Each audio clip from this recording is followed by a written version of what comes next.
guys, welcome back to my channel, and I always feel like I have to say and welcome to my room, welcome to me chilling with my tea. I eternally feel so lame in intros, and I've been doing this for like over 9 years. Anyways, hello. So today I'm going to be doing a Q&A. I get asked a lot of questions in general just because I'm on the internet, so I took to Instagram and I asked you guys to ask me some questions, and I picked a bunch. It was really hard to pick. Let me show you why it was so hard to pick. Because I got a lot of questions. And I just kind of kept going, and I was like sitting in bed this morning screenshotting questions, and I was like, Dan, which ones am I going to pick? And he's like, well, you could do part 2 or just like pick and just go. So I screenshotted and picked the ones that I'm going to answer here today, and I'm a little bit nervous, I'm not gonna lie, because a lot of these questions are about pregnancy and motherhood, and not only am I a new mom and I've only been pregnant and delivered once, but on top of that, I'm now entering this phase, this time that I knew was coming for so long, where it's like intense scrutiny, because as you know, if you're a mom, the hammer of mom shaming and judgment comes down hard on you. And especially, you know, on the internet, that's something that I feel like Dan actually reminded me to kind of preface this with at the start of this video, that I want to kind of remind you, please be gentle with me, because I'm putting myself out there, which, you know, that's my choice.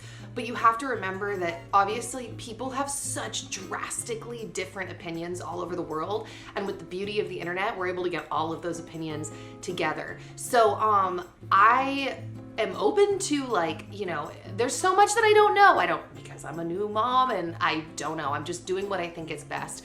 But I'm just gonna be honest about some of these things. I'm gonna be honest about all of it. I don't know. I'm getting tongue-tied because I'm a little bit nervous, but I just wanted to say, go easy on me.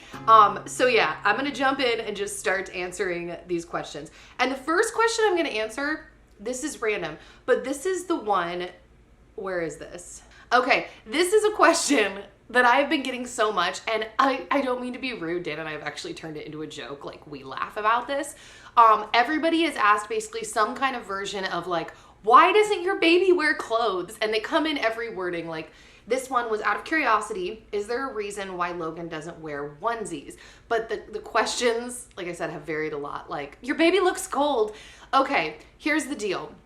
Besides the fact that this is gonna sound lame, my mind was kind of opened to the thought of like newborns not having to wear clothes when I was watching this YouTube channel that I watch called Connor and Brittany, which is a really random YouTube channel, but they're like a hippy dippy couple, and they have a newborn, and they were kind of talking around about their thoughts around newborns wearing clothes and how it's not really a necessity depending on where you live. And that's just like one element of it. I've also done a lot of thinking and research over the last few months of like what I wanted my 4th trimester to look like, and how kind of what I wanted my day-to-day to look like. And besides the fact that we decided long before delivery that we wanted to lay low after I delivered, like pretty much become hermits and not go anywhere, because and this belief kind of bleeds out to a lot of other areas in terms of my thought process of going into parenting. But I feel like little kids and babies, it's like they're seedlings, like they're little and they're, you know, weak. And when you're planting a garden, like you wouldn't put a seedling out into the soil in the middle of a storm before it's like strong and ready. And I kind of feel like we didn't want Logan exposed to like a bunch of germs in the world. So like someone actually asked if we were pretty protective of him. And I guess we are, because nobody has met him except for our family. Like, we have literally been staying in the house, which kind of goes back to that first question of like why he's not wearing onesies. We don't go anywhere right now. Like, the only places we have been the pediatrician. He wears clothes to the pediatrician. And the chiropractor. He wore a top to the chiropractor, but even that, he was just in his diaper, because we literally live 2 minutes from the chiropractor, drove up the street. He was in his car seat, like with a blanket over, walked in, got adjusted, put him back in his car seat, came back home, and we were back inside. So he's not going anywhere. Oh, last place we went to Costco one day, randomly, after his pediatrician appointment. But he's staying in the house. The other reasoning, there's like so many reasons. I don't want to elaborate too long. But the other thing is our house is extremely warm. So people were like, is it hot in Nashville? No, it's actually very cold outside. But like, there's a running joke in my family that I keep my house like a heater. Like I keep it warm. Yesterday I walked up to the thermostat and it was 78 degrees in here. And I would lay money down that it's actually warmer right now because I'm low-key sweating and I don't really get hot in the house. Like I like to keep it super warm. So it's very warm in the house. The other thing is newborns, at least my newborn, they don't do a lot. Like he's pretty much just like sleeping, eating, pooping, getting tummy time. Like that's pretty much it. And so when he's sleeping, he's cuddled up warm with his blanket. He's either swaddled or sometimes we don't swaddle him. We kind of alternate depending on what we're vibing he's in the mood for. So he likes to have his arms free. So we'll keep the blanket sometimes from there down. He's got like 2 main blankets that he alternates between. Well, 2 swaddles and then 2 blankets for my mom's company that are a little heavier. So if he's sleeping, we don't feel like he really needs anything. He runs a little warmer, I feel like anyways, like he'll sweat sometimes in his sleep. We do check his temperature with a thermometer, so we're keeping an eye on all of that. And then if he's feeding, like if I'm breastfeeding him, then we're skin to skin, so that's nice. And the other thing about not having him in clothes or onesies yet is we're changing like 1 billion diapers a day.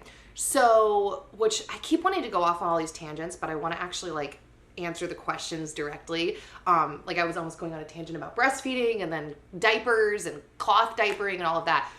Anyways, we're doing all of that and it's much easier to transition to, you know, a new diaper, to have skin to skin. You know, if he does spit up, which is not very often, but if he does, it's not all over a onesie. So the whole thing, it's just like, that's kind of what works for us. I feel like I gave way too long of an answer to this, but I was like, I got like low-key paranoid because so many people were like, what is wrong with you? Your baby looks cold. Like I was feeling like mom attacked. And so I wanted to give a little bit of our answer. Our kid will eventually wear clothes. He has a closet already full of clothes, but this is just what has vibed for us. So yeah. Okay, so next question. What are some things that you wish you would have done differently during your pregnancy? So there's really not a lot. I'm not gonna lie. I low-key killed the pregnancy game in my mind with my goals. You know, I don't ever live up to the standards that I have on things in life because I feel like in general as people we tend to know more than we execute or can execute or whatever. But in general, I'm really proud of myself. Like I did a pretty good job of resting but staying active and eating well, and I took the vitamins I wanted to take and, you know, did all this, the teas and the dates and the this and the that and the Epsom salt and blah, blah, blah. So I'm actually really proud of myself. If I could, there's one thing I would have changed, but even still, I'm not even going that hard on myself because pregnancy was difficult. But that was the amount of sugar that I ate. I still ate relatively healthy, and considering that I was nauseous from start till finish, I'm still proud of myself for eating like salads and veggies and protein and all of these things that I wanted to get in nutrition wise. But my sweet tooth went through the roof during pregnancy, like way more than just the rest of my life. And I kind of wish I had been able to eat a little healthier and had cut down on the sugar a little bit. But like I said, you know, you try, and I gave it a good old, what do they call it? A good old college try. I did a pretty good job. And yeah. Okay, was giving birth more painful or magical? Your birth vlog made me sob.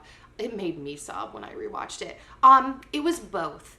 My immediate reaction to birth was that it was not magical, because it was so painful. But my memory now of birth was that it was magical. So that's what's kind of weird about it for me, is that it was magical because I can't believe I did it. And I can't believe I got a person, my baby, my son out of this. So it's more for me one of those things where it was like in retrospect, it was magical because I kind of had the exact outcome that I had hoped for. And I'll be talking about that also when I answer some more of these questions. But everything really went like super smoothly. And the magic is that I have a baby now that came out of me. So definitely both. Okay, next question. Logan is so cute. Thank you. He's so cute. Inspiration behind the name. Okay, super random. I was watching this documentary on YouTube one day, and there was a guy in the documentary who was talking to his kids, and it was like a religious documentary, and he was praying over them. And before he prayed for each of them, he would say their name, and then he would say what their name meant. And one of his sons, he called him forward. He's like, "Oh, Logan, your name means man of honor." And I've done a lot of research on this, side note. Apparently it is like a Celtic name, but you get kind of iffy on the meanings. Like some sites say that is what it means, and some say it means like little hollow, kind of random. But when I heard it, I was like, I love that. I liked the name Logan, and I liked the supposed meaning. And so I told Dan, and his instant reaction, he was like, I love that. And so we're pretending and going with the side of the internet that says that it does mean man of honor. And we like the name. A lot of people were like, did you name him after Wolverine? No, we did not name him after Wolverine. We are not like comic book people, especially to that degree. I have seen the movies, but it was just we liked the sound, and we liked the supposed meaning. Okay, how is your mental health doing after having the baby? I'm doing really well. Like, I don't want to downplay it. You guys know I'm very honest with you. I don't want to ever like make something seem just like flawless and super easy. There have been a couple moments where I have felt pretty overwhelmed and tired. And even still, it really hasn't been that bad because Dan is so helpful. It's actually insane. I kind of want to highlight this in some upcoming videos and show what he's been doing, because I don't know how helpful other men are to their partners when they have babies. Maybe like all men are like this, but I don't know. I just look at him sometimes and I'm like, dude, you are so helpful. Like when I was learning how to breastfeed, which is another question on here that I'll like touch, he was helping me so much with Logan's latch. He would massage my breasts while I was breastfeeding to help get the milk going, to help with my pain, to help prevent mastitis. He has just helped me with so much that I honestly know that has been a huge reason, at least I think, as to why I've been okay mentally. I know a lot of it is not really circumstantial, it's chemical for people. And I will say, just throwing it out there, I'm not saying this is why. This is the scary thing about sharing all of this, is it's like, I'm not making claims, I'm just sharing my story. I have kept up everything that I did in pregnancy, meaning like all of the vitamins that I was taking. I'm still taking Epsom salt baths. I'm getting pretty decent sleep, which we'll touch on that too in the questions. But yeah, postpartum, I'm doing pretty good. Okay, how has the Moses basket been? Is he sleeping in it? I want one, but I'm scared of SIDS. So he naps in that basket occasionally. Typically it's the middle of the day. So this is another thing I was kind of scared to share, but it is what it is. I guess the term technically is co-sleeping with Logan. We have a Snuggle Me organic, and I know everybody doesn't need to go off on rants in the comments about their opinion on the safety of that, because I already know, I've read all of the opinions on it, and this is just where we sit right now. But typically Logan is either in between us or on this side in his Snuggle Me organic, and so he's not sleeping in the bassinet overnight. So yeah, I don't even know. I keep wanting to expand, but then I just keep thinking about how I have these other questions that are going to touch on some of these topics that I keep wanting to go off on. But yeah, I mean, he likes the bassinet. I don't know. He doesn't like seem to dislike it, and he looks so cute in it. And I keep that typically in my office because I've noticed there have been a few times, I was going to say typically, but he's only been here for a month, but we'll use the word typically. I will breastfeed him, and then at the end he'll fall asleep, and I'll transition him into the basket to take a little nap if he's out, and then I'll edit or do some stretching or whatever. You guys know my office is like my hangout room. I'll do gardening, whatever I want to do in there while he's taking a nap. Okay, what are your top suggestions for someone trying to get pregnant? So I made a whole video on this, and I actually ended up privating it because I couldn't take the heat in the comments.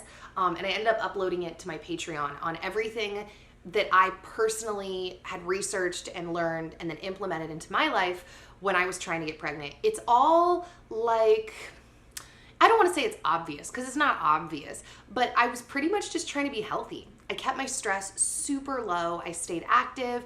I was taking Epsom salt baths. I was taking prenatal supplements as well as my regular supplements. I did increase my healthy animal product intake, meaning like I try to only do grass-fed, organic, things that, animal products that don't have as much chemicals or like antibiotics and stuff in it. Those were kind of the main things. I mean, we also like just tried pretty much every single day to get pregnant when we decided to get pregnant, because I trusted that more than like tracking my ovulation. And we work from home, and so that was easy for us to just like make it happen every day. So yes. After going through pregnancy and labor, what are your thoughts on having another? So we, at least at this point, definitely want to try to have another child. We're thinking around the year mark is when we're going to try again. I know there are recommendations for 18 months. I think that's like the new recommendation. I really don't know. We're going to play it by ear, but I don't think we're going to abide by that. I think we're probably going to try at a year. When I say this, people tend to get really frustrated too, but this is where my head's at. am I about to be 32 or 33?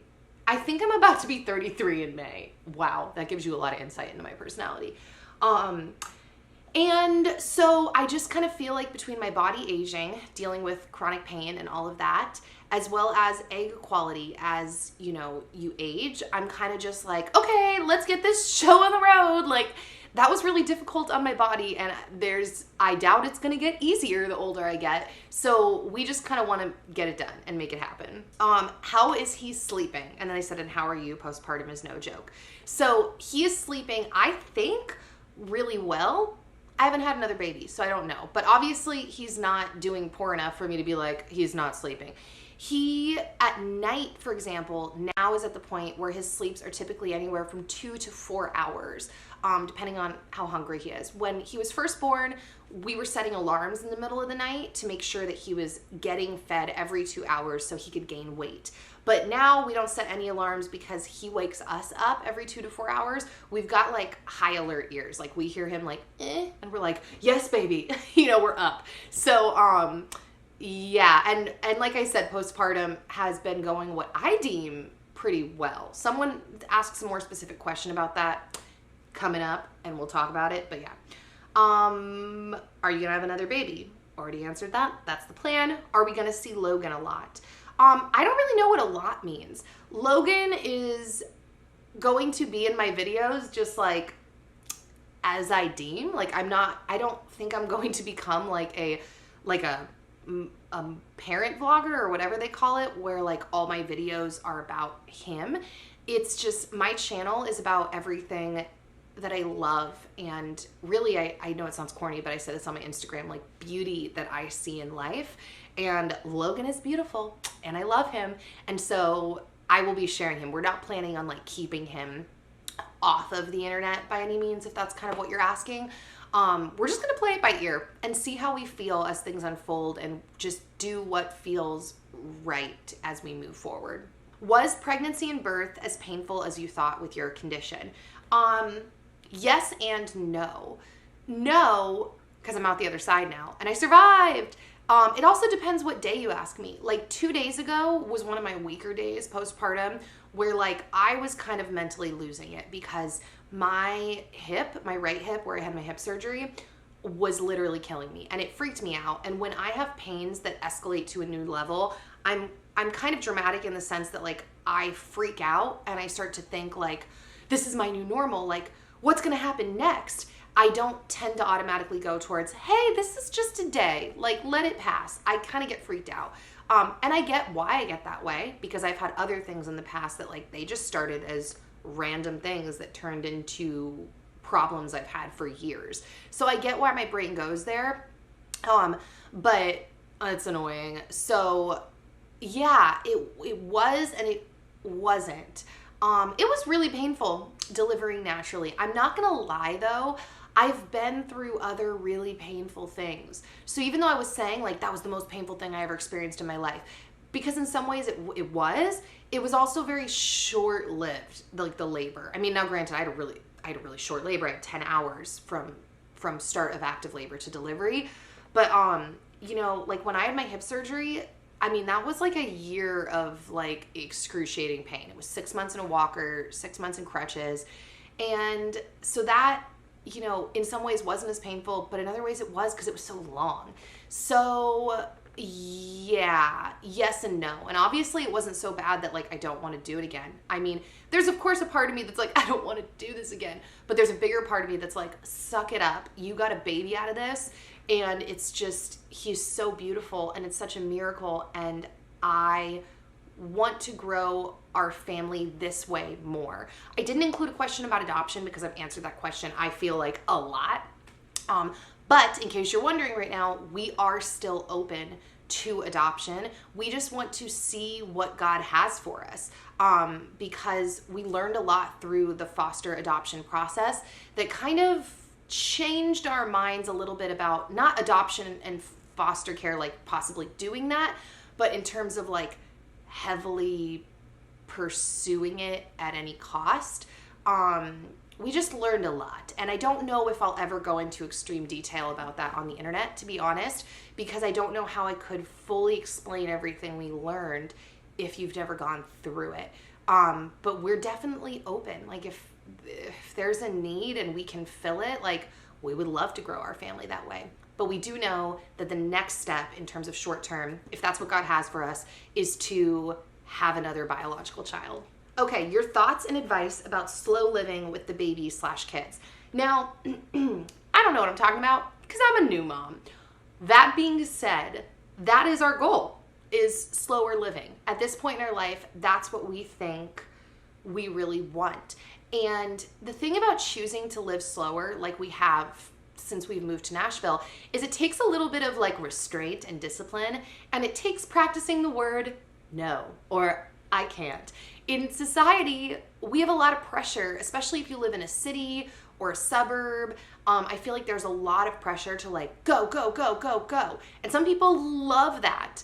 I got to a point in my life where, at least in this chapter, I didn't want that anymore. And neither did Dan. I had been go, go, go, go, go for years and years. And I was sick of it. I wanted more time to not only breathe and relax and slow down and take care of my body and not have to push through all those aches and pains all the time, but also to develop different skills that I wanted to develop that take time and attention, and I wasn't able to give that to those things because I was so go, go, go, go, go. So our plan is to kind of just continue to operate the same, you know, say no to things. Like, it's been kind of hard not taking Logan out for the last, month, or really letting guests come over endlessly. Lots of people have wanted to come over, and we've really been like, nope, not yet. And it's because we've wanted this introduction into parenthood and his life to be on the slower side of life. We want to ease him into the world. And it can feel a little bit weird to like say no to things or be like, not yet, with just all kinds of things, I feel like, involving like social activities or whatever, or obligations.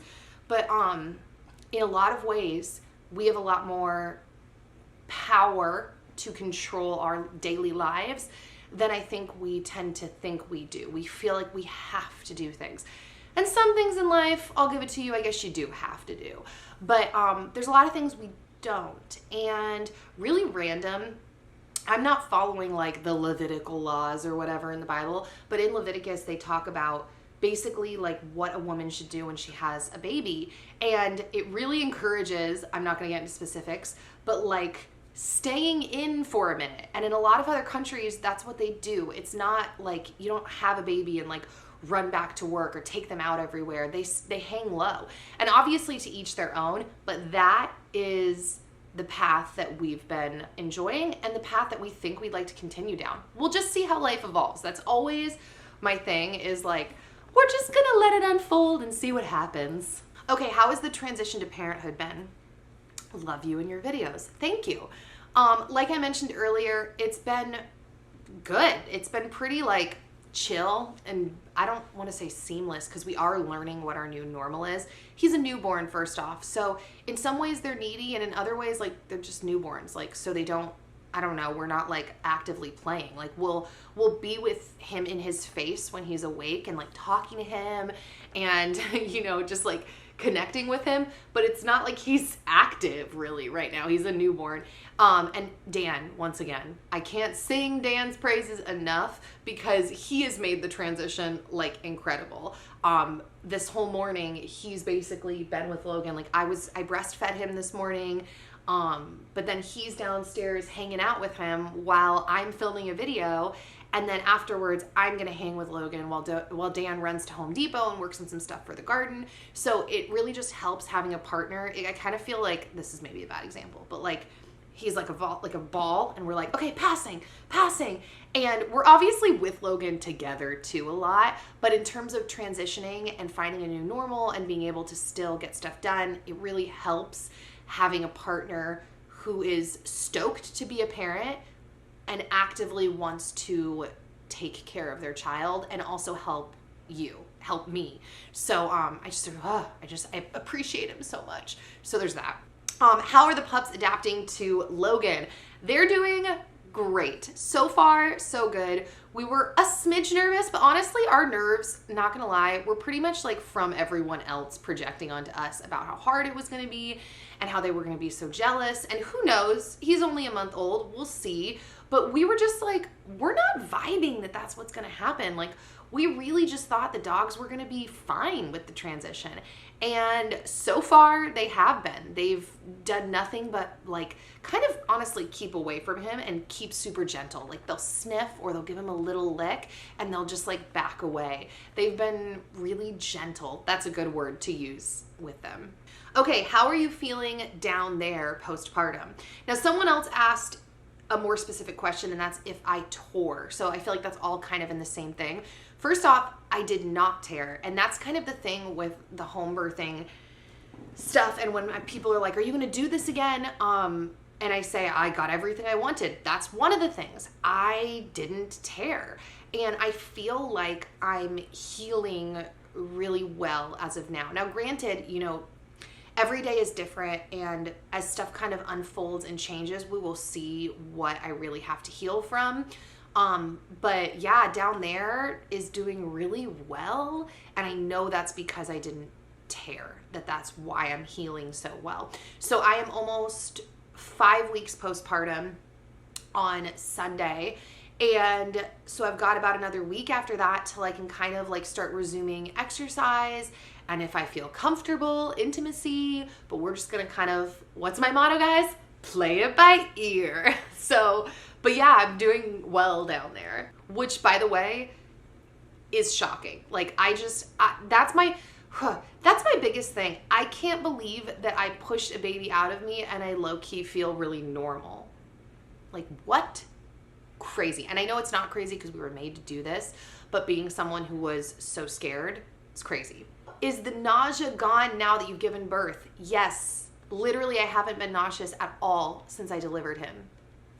Crazy. I actually feel like Amy Schumer because I know she was real sick during pregnancy. She was vomiting all the time, every day. She had that like hyperhemesis gravitatis or whatever. That's not funny. I don't know why I'm smiling. That's a nightmare. And hers went away right away, and mine did too. So I'm very, very happy about that, and I think that's part of why, on top of breastfeeding, I've been eating so much food because I'm so happy to have an appetite back. It's unbelievable. Okay, could you do bump updates postpartum? So you will see in future day in my life videos, I have been filming postpartum bump updates. I will give you a sneak peek right now as to what is going on. I have eaten breakfast, so obviously I will be even like less bloated first thing in the morning when I wake up. But this is what's going on, and I'm not gonna lie, I'm pretty pleased with what's going on. People actually asked, I don't know if I pulled that question, but about like body image issues. And I've had a couple moments where I'm like, but I don't really dwell on it that much. Like, same thing in pregnancy. I didn't really have body image issues in pregnancy because I was like, yo, I'm pregnant. Like, I didn't even want to go there. I didn't want to be one of those people that freaked out. So I chose not to be. And some people might say, well, must be easy for, like, that's easy for you to say because your bump wasn't that big or you didn't gain that much weight. And I can see that. I strived for that because I didn't want to put any extra weight beyond what was needed onto my joints. But at the same time, it's all relative and people can choose to freak out about whatever. And so I haven't really freaked out that much. But that being said, I'm going to get up. I'm like midway process of getting up. I feel like, let me scooch back here. Awkward. I feel like I'm doing pretty well. So this is where, like, I'm pretty pleased. I can't believe I had a baby a month ago, to be honest. Yeah. Is it weird to get on here and say that I'm like really pleased with, I didn't even expect though, if I'm being honest, like right when I delivered for my belly to have gone back as fast as it did. Like I have a picture, I'm sure I'm inserting it right now, of literally like an hour after I delivered. And even that surprised me. I was like, yo, your bump goes away that fast? Like I had no idea that that was even possible. So we will see how I heal moving forward. I had a 1 finger width separation left at my last midwife appointment a week and a half ago, and it was near the top, which is not surprising because I carried Logan really high most of my pregnancy. But everything else had already, like the rest of my abs had already come back together, and I can feel that it's all healing, and I can literally feel and tell it's getting better every single day, which is crazy. Okay, thank you for showing your placenta in the birth video. You are welcome. That was at the suggestion of Dan. Did you do anything with it? So no, we did not. Here's the thing. Going the natural birth route, I learned a lot about birth during the process because I felt like I had to. It was like, I'm doing this at home. I don't have the option of I mean, I guess I could have with my midwife and doula because I didn't even call them till the last minute. But I thought I don't have the option of like showing up to the hospital and just being like, okay, I'm here to do it, but you guys will handle it. I felt like, not handle it, but you know what's going on. I felt like I had to know what was going on because there weren't going to be as many people there. I don't know. But I felt like I knew nothing about birth going into getting pregnant. So a lot of my, I had to learn so much is the moral of that story. And I had known people like encapsulate their placenta or put it in smoothies. There's a lot of debate about that. And ultimately we decided not to do it because A, there is a lot of debate, and B, we got too close down to the wire and I hadn't found anyone to handle any of that for me. So I was just like, whatever, like not this time around. But some people believe that it really helps with postpartum depression in letting your hormones kind of level off more smoothly rather than having that stark drop. They believe that you will get tons of extra nutrients from that because your placenta is so nutrient filled. Other people believe that because you don't have that drop off, it can mess with your milk supply, that you're not getting that trigger to make milk. Which, side note, a lot of people have asked like why we decided to do a home birth, and there were a lot of reasons, but that thought just triggered that. A big reason is because I really believe that a lot of the birthing process, it's like hormonal reactions, like one that triggers the next, that triggers the next, that triggers the next. And I think sometimes, depending on what you choose to do at a hospital, and I say that because I think that if I was at the hospital, I would have gotten an epidural. A lot of people were like, you could have done natural at a hospital. I don't think I would have made it. A lot of people asked like, how did you handle it? And I'm like, I didn't have a choice.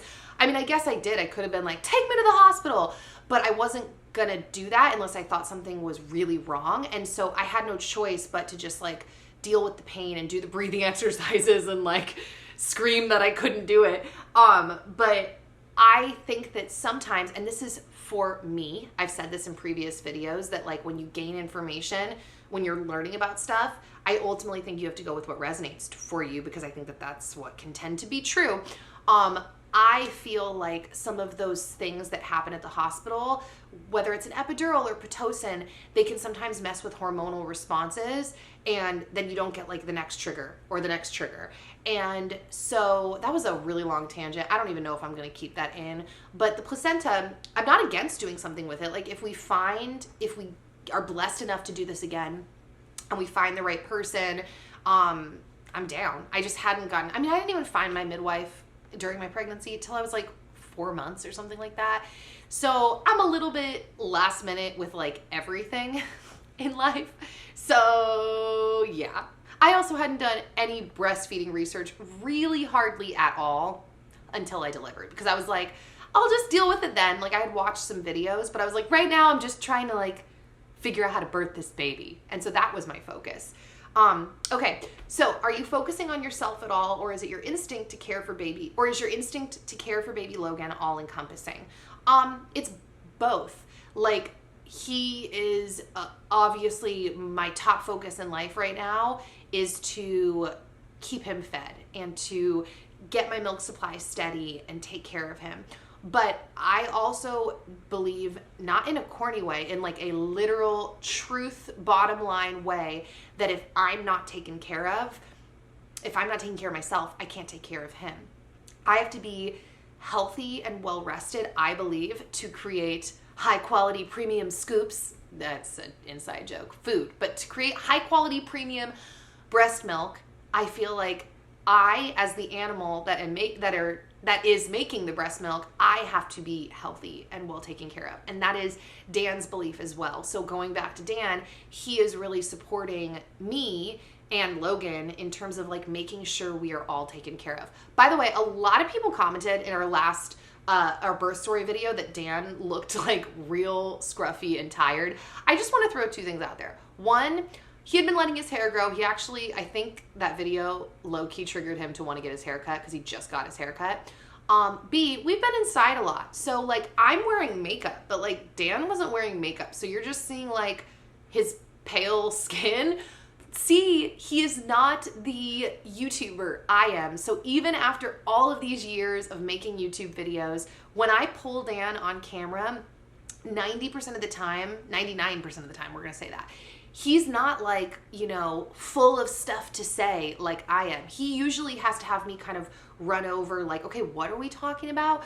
So he can sometimes come across as like tired or shy or whatever, just because like he's not the one that wanted to start a YouTube channel and blabber on the internet. He's just here for it, has a good time, likes it, whatever. But I just wanted to say that. So I don't want you guys to think that like poor Dan is like never sleeping or resting and I'm just like this princess that like, even if I was, honestly, whatever. I went through 10 months of pregnancy and pushed that baby out, but that's not what's going on. Like literally the other day, he had been up with Logan more through the night because I am breastfeeding, but I'm also pumping for a couple of reasons that I will, I think, touch on in one of these questions. So he had been up more that night and he purposefully like let me sleep more. So the next day I had Logan for a chunk of the day and let him sleep. So it's once again like that whole kind of teamwork thing of just trying to take care of each other. That was a rant off you asking if I'm caring for myself, but don't worry, I am. Do you think your age had any impact on your pregnancy? Asking for a friend, LOL.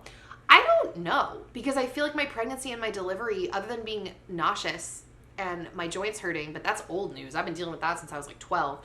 I feel like it went really well. Like I got pregnant so fast within a month, and my delivery went really well and I didn't tear and all of that. And we did do a lot. People, I'm debating making a video just like succinctly laying out everything we did to prepare for labor. Even when I mentioned like not tearing, we did stuff for that. I was putting, what are those pills called? Evening primrose oil, like up my vagina for to oil it up. I was taking evening primrose oil. I was eating all of these things, drinking all these teas, whatever. But yeah, I don't feel like my age negatively impacted it at all. I just kind of would like to get this show on the road, continue it going because I am getting older. So yeah. How do you keep motivated to do everyday things? Work out, clean, food prep, etc. How do I answer that question honestly? I watch a lot of things that inspire me. you know, like other people's videos. Those are very inspirational to me. But also when I don't want to go off on a tangent, but I'll try to summarize it. When I was legitimately dealing with depression a few years ago, one of the things, the mental processes that I kind of went through as I came out of that was that, like, I just have to do something every day. And by doing something every day, it helps with my mental health and it actually spurs on more motivation. So I have actually decreased the pressure and expectations on myself drastically over the last 2 years. I keep the bar pretty low now.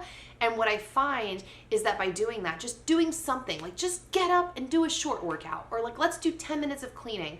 Typically, that is what then triggers more motivation to do more. And if I can't, then that's not what God had for me that day. I think we often have an idea of what, you know, all of our life should look like, but what our day should be. And I think it's important to remember that, especially if you are religious, that what you have for your life and for your day is not necessarily what God has for your life and your day. And you have to live with open hands to that and not be so quick to beat yourself up, because you don't know what he has for you. So yeah, that's how. Honestly, by lowering my expectations, I stay motivated. Okay, so since you are breastfeeding, have you tried pumping milk? So here's the thing. Here's what we're doing. I am breastfeeding, I am pumping, and we have formula. We just picked up formula about a week ago because I had this one freak out day where, like, he was crying and clearly wanted more milk, and I just felt like I had nothing more to give.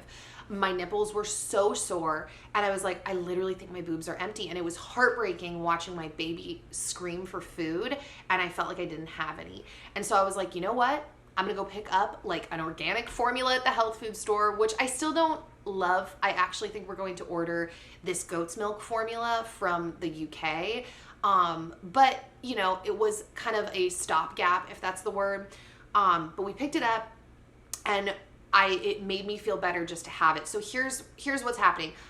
He eats 10 to 12 times a day. It just kind of depends.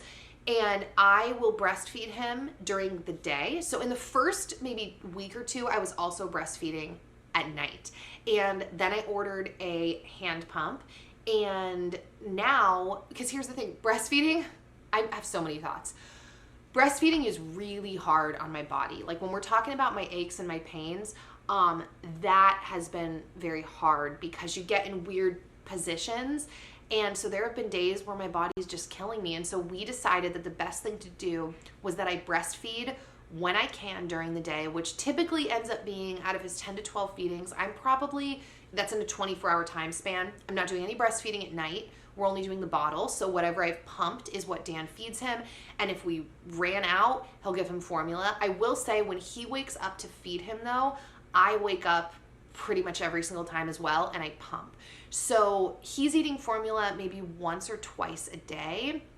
So like 4 to 6 ounces a day. The rest is breast milk that I am either breastfeeding him during the day. And like I said, I never finished that thought, but I'm breastfeeding him during the day, maybe anywhere from 2 to 6 times. I know that's a really broad whatever, but we're kind of just, I'm trying to be gentle with myself. The whole breastfeeding and breast milk thing, for me, in my perspective, I think it's something really great that I can do and would like to do and give to my baby, not only for the connection, but the nutrients as well. But it is I just have to deal with the cards I've been dealt to, and I have to be mentally okay. And that's part of the thing with the postpartum journey as well that I just want to throw out there, that I am trying to be very easy on myself as well. And so if I'm really hurting, I just personally am not going to hunch over and breastfeed my baby while I'm angry and or crying, when it's okay, or just take more Advil, when I could just pump, give him the nutrients, and then just continue to cuddle with him through the day, or wait one more session and then breastfeed him at the next one. So that was a very wordy. I don't want to sound too defensive, because I'm not really defensive. No one has attacked me or asked anything, but breastfeeding is just it's such a delicate topic for moms, and I didn't know how hard it was going to be because I didn't really give it much thought. I wasn't someone that was like, oh, breastfeeding will be easy. I literally was like, that sounds overwhelming. I'll deal with it when I get there. And sure enough, it is a little overwhelming. It's difficult because you deal with the transition of like sharp nipple pain, and he's had to grow, and his latch is really great now because he's grown, he's getting it. We've also trained him kind of with the bottle how to latch bigger, and we picked a very specific bottle type that kind of supposedly mimics as if he was on my breast. Like, he can't just bite the bottle and get the milk. He has to do the actual sucking action. And so far we've had no like nipple confusion, no aversion to formula or aversion to the bottle or aversion to my boob. Every single feeding has kind of been seamless so far at this point. So yeah, that's kind of what's going on. And I could just keep talking about it. But like I said, we can always do more Q&A videos. And also you'll see stuff in my upcoming vlogs, my day in my life videos. Okay, has your chronic pain gotten better or worse since having Logan? Kind of the same. Like I said, the other day I had a hip freak out, and actually you might have seen when I was showing you my belly in my foot, I have started wearing my heel lift again, which is like this crazy long story journey that really only people who are OG followers will know what that is. But I'm making some adjustments, trying to just deal with it. It's maybe gotten a little bit worse, but nothing crazy, honestly. And that's what's been shocking about this whole thing. So we will see as I continue to heal and once I get more active again. But yeah. Someone asked what happened to Patreon. I will be back there at some point, hopefully. I just got real caught up in being pregnant and delivering, and I'm really sorry to everyone. Like, obviously, if you need to unsubscribe from my Patreon, go for it. I've just been like in newborn la la land. Who changes most of the diapers? Dan. Someone asked, would you do an at-home water birth again? I already answered that. Definitely. That's the plan and the goal. Someone also asked about vitamins and supplements I took during pregnancy. I'm hesitant to answer that. I take a lot of supplements, and to people that are not into this whole, or even if they are into this whole world, everyone's just got different opinions, but a lot of people would probably say that I take way too many supplements. But I have a long history with homeopathic doctors, and just like everybody's got a journey, right, and a lot of history. And so I've come to this conclusion with my usage of vitamins and essential oils for a reason. Like, it's hard sometimes because I want to share so much with the internet, but I almost feel like I can't ever explain enough, and people will kind of like come at you when you put your life out there and you want to like answer and explain, but it's like, how much history can I possibly give you on all of this? And I also am not a doctor, so I don't ever want people to think that like what I'm doing is what they should do. But I'm very liberal with my vitamin consumption because I personally hold the belief that it's pretty hard to become injured from vitamins. There's really not, like, you look at that compared to how many injuries there are from, traditional pharmaceuticals. It's absolutely like it doesn't even touch it. So I'm pretty like liberal with vitamin consumption. I am aware for the most part as to which vitamins are water soluble versus which ones will build up in your system. But that was a long thing to say. Maybe I'll make a separate video on it. Okay, so that's where I'm gonna end because this was a super long video. I hope you guys enjoyed it. I can totally film another one again soon if you did. I feel like when I get talking, I just wanna talk. It's really difficult for me to even end talking videos because I'm like, there's still so much I could have talked about. So that's it. I will hopefully see you guys back here soon with another new video. And yeah, okay, bye guys.